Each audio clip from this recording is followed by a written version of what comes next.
La chambre de la Manti, chambre de la vie et de la mort, qui baigne dans le feu du tout infini, repose dans le cœur profond de la Terre, loin en dessous du continent englouti d'Atlantide. Il y a très longtemps, perdus dans l'espace-temps, les enfants de la lumière regardèrent le monde pour constater que les enfants des hommes étaient emprisonnés par une force qui vient de l'au-delà.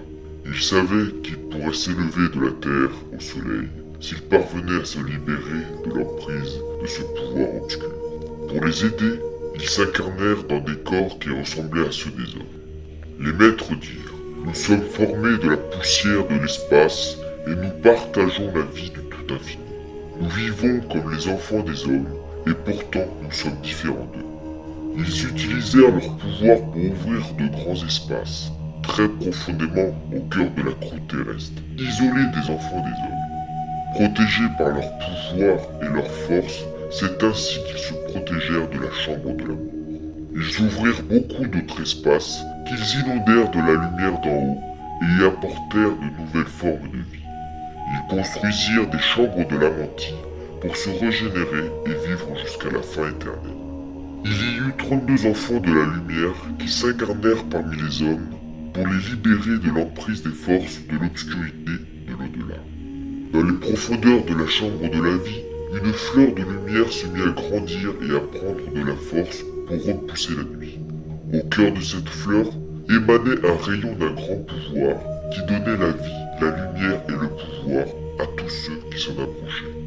Autour de cette fleur, ils firent un cercle avec 32 trônes où les enfants de la lumière pouvaient s'immerger dans cette radiance et se remplir de la lumière éternelle.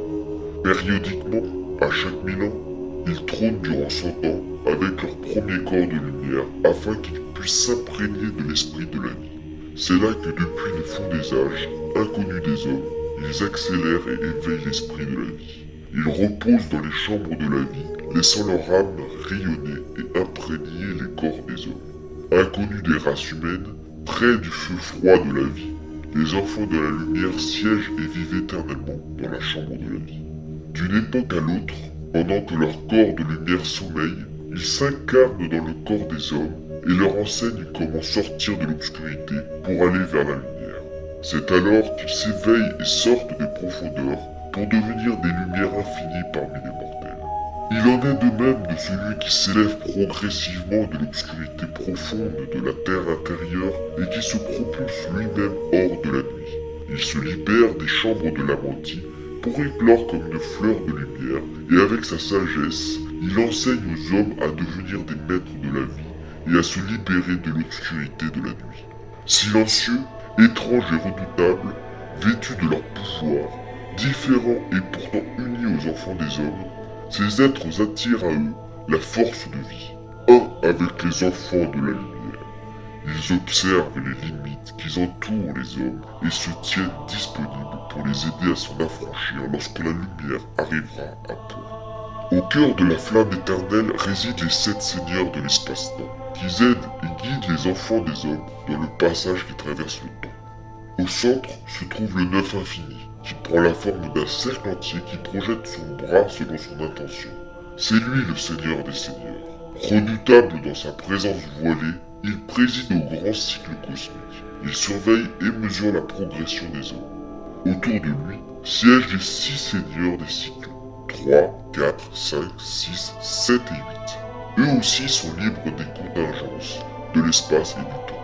Chacun a sa mission et son pouvoir pour diriger et aider la destinée des hommes. Ils ne sont pas de ce monde et pourtant ils sont les frères des hommes. Ils surveillent la progression de la lumière parmi les hommes et les soutiennent avec leur sagesse. Durant mon périple au cœur de la Manti, je fus conduit par le gardien qui était un avec le grand homme. Une voix profonde qui sortait de l'infini me dit: me voici devant moi, Thoth, celui qui parmi les enfants des hommes détient le grand art. Tu es le maître de la vie, libéré dans les chambres de la Manti.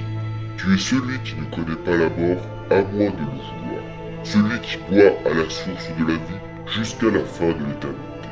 Tu es celui qui tient la mort au bout de ses mains. Soleil des hommes, tu te régénères dans les chambres de la Manti, où tu vas et tu viens selon ton désir. Tu reprends vie dans la forme que tu désires, ô fils de la lumière parmi les hommes.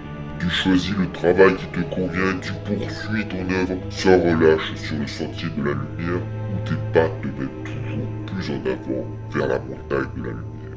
Cette montagne qui devient toujours plus haute à mesure que tu t'en approches, tout comme le but devient plus grand à mesure que tu progresses.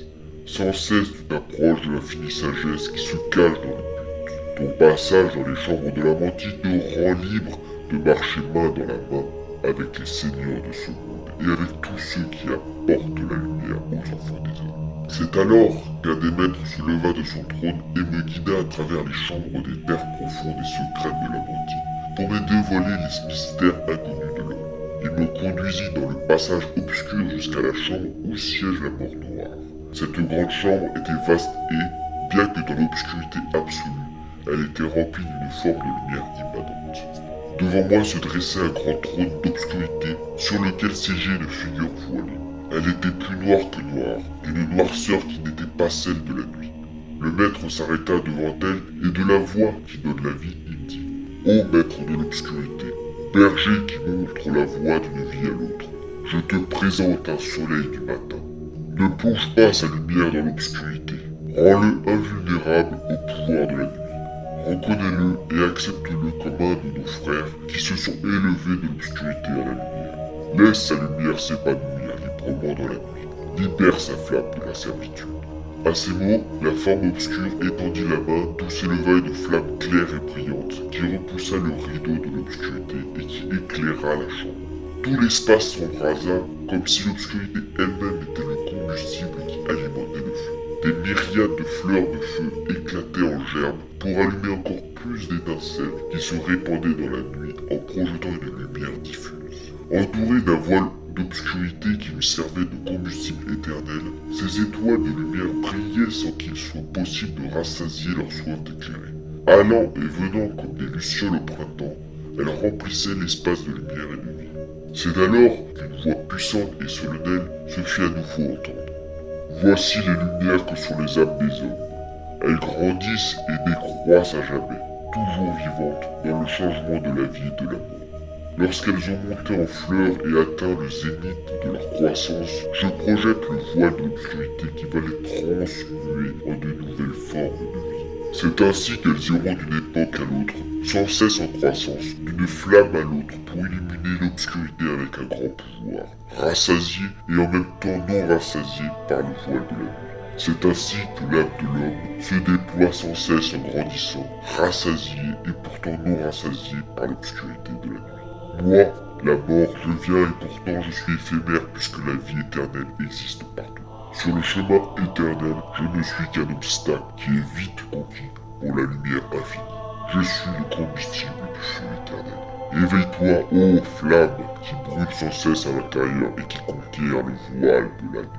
C'est alors que toutes les flammes réunies éclatèrent et fusionnèrent jusqu'à ce qu'il ne reste rien d'autre que la lumière solide. Alors la voix du maître se fit à nouveau entendre. Regarde ton âme comme elle grandit dans la lumière, libérée à jamais du Seigneur de la nuit. Il me guida à travers de grands espaces pour découvrir les mystères des enfants de la lumière.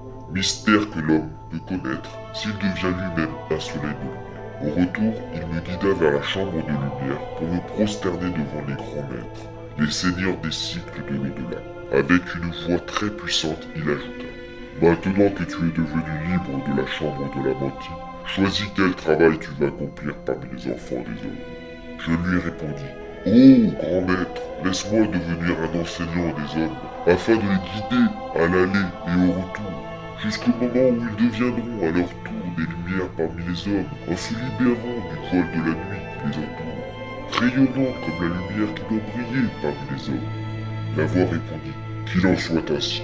Tu es maître de ta destinée, libre de prendre ou de rejeter selon ton vouloir. Empare-toi du sceptre du pouvoir et de la sagesse. Brille comme une lumière éclatante parmi les enfants des hommes. » Et ainsi, le gardien me ramena en haut pour vivre comme le soleil de lumière feu parmi les hommes, afin de leur enseigner ma voie et de leur apprendre un peu de ma sagesse.